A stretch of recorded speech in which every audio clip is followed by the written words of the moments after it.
Whoa, what? Tay-K coming home soon? I'm not even sure what this could mean, but Tay-K getting released from prison maybe? I don't know. Basically, Tay-K's sister shared a video getting a phone call from one of Tay-K's lawyers, in which it seemed like somewhat of a good process going on. And when the phone call ended, Tay-K's sister turned around and told Tay-K's mother, "Your son coming home. Home. Your motherfucking son coming home." So, I mean, I don't know what this could mean, but from the looks of it, Tay-K getting released, I don't even know. I'll play the video clip, but what are your thoughts? This is fucking insane. Tay-K might be coming home. Tay-K's family shared a phone call with his attorney which said he's coming home. Tay-K is currently serving an 80-year prison sentence following multiple murder convictions. Easier. So everything's set and final, and in the next few weeks, I'll keep you posted with the details. Okay, I appreciate it. It's a pleasure. Congratulations again. I'll speak with you soon. Thank you. All right, have a good one. What are you talking about? Your son come home. Girl. Your motherfucking son coming home. What's going on, everybody? Welcome back to the channel. Now today we're talking about rapper Tay-K and the rumors that have been circulating online about him possibly getting some type of relief in court. A lot of people are seeing headlines, social media posts, and different conversations online and immediately jumping to the conclusion that Tay-K is about to walk out of prison. In my opinion, that's a reach. I don't personally believe Tay-K is coming home anytime soon. What I think is happening is that his legal team may be attempting to challenge certain aspects of his sentence or find some type of technicality that could potentially reduce time or address issues with how the case was handled. That's something that happens in the legal system all the time. Attorneys file appeals, challenge procedures, and search for loopholes or errors that could help their clients. But that's a lot different than somebody getting released. From everything that we know publicly, Tay-K is still facing extremely serious consequences for his actions. He was convicted in connection with the 2016 home invasion robbery that resulted in the death of 21-year-old Ethan Walker in Mansfield, Texas. Prosecutors argued that Tay-K participated in the robbery that led to Walker being killed, and in 2019, he was found guilty and sentenced to 55 years in prison. He later became eligible for parole after serving a substantial portion of that sentence. On top of that, Tay-K was convicted in a separate murder case involving photographer Mark Anthony Saldivar in 2017 and received an additional prison sentence.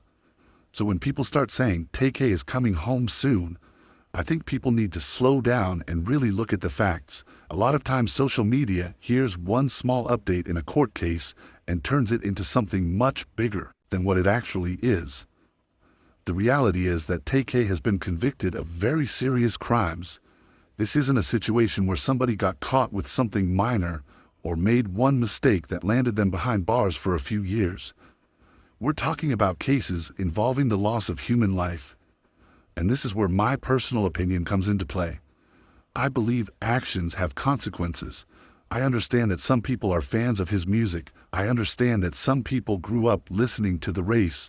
I understand that some people feel like he was young when all of this happened. But at the end of the day, an innocent person lost their life. When somebody's life is taken away, that family has to deal with that pain forever. Parents lose a child. Children lose a parent. Brothers lose brothers, sisters lose sisters, friends lose friends. Those people don't get a second chance. That's why I personally don't think people should be celebrating the possibility of somebody getting out early when there are families that are still grieving the consequences of what happened. Now that's not me saying people can't rehabilitate themselves. I believe people can grow. I believe people can mature. I believe people can become better human beings. But growth doesn't erase consequences. Growth doesn't bring victims back. Growth doesn't undo the damage. One thing that I notice in today's society is that people sometimes become fans of the celebrity and forget about the victim. People know Tay-K's songs, people know his rap career, people know the story of The Race. But a lot of people don't know much about Ethan Walker. A lot of people don't know much about the families affected by these crimes, and that's unfortunate because every criminal case has real victims attached to it. Now, another thing I want to touch on is accountability. Accountability is one of the hardest things for people to accept. Everybody loves talking about success. Everybody loves talking about fame. Everybody loves talking about money. But nobody wants to talk about accountability. If you make decisions that put yourself in situations involving robberies, violence, and criminal activity, eventually those decisions can catch up with you. That's just reality. The streets don't care how talented you are. The courts don't care how many records you sold. The justice system doesn't care how many followers you have on social media.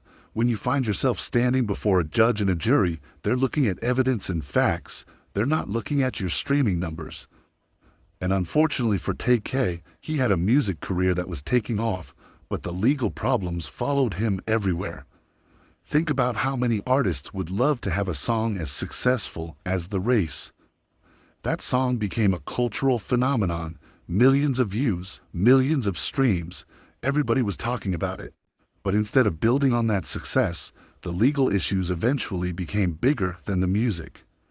That's a lesson for every young artist watching this. Talent can open doors, but poor decisions can close them. You can be the most talented person in the room and still lose everything if you're not making smart choices. That's why I always tell people that success isn't just about getting opportunities. Success is about keeping opportunities. Anybody can get hot. Anybody can go viral. Anybody can get a buzz. But can you maintain it? Can you stay out of trouble? Can you protect your freedom?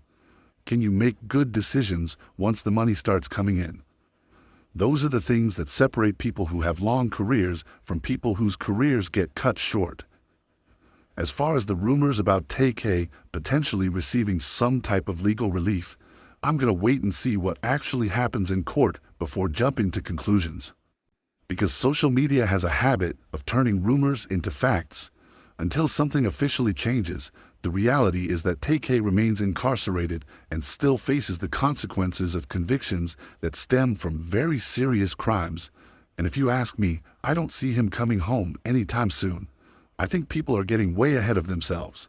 I think the situation is more likely related to legal filings, appeals, or attempts to reduce portions of his sentence than it is a legitimate path to immediate freedom.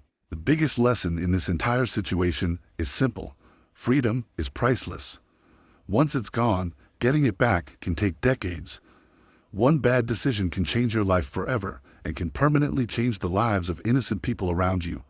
No matter how talented, famous, or successful somebody becomes, they still have to answer for their actions. Accountability matters, consequences are real, and every decision carries a price. Sometimes that price is much bigger than people ever imagined.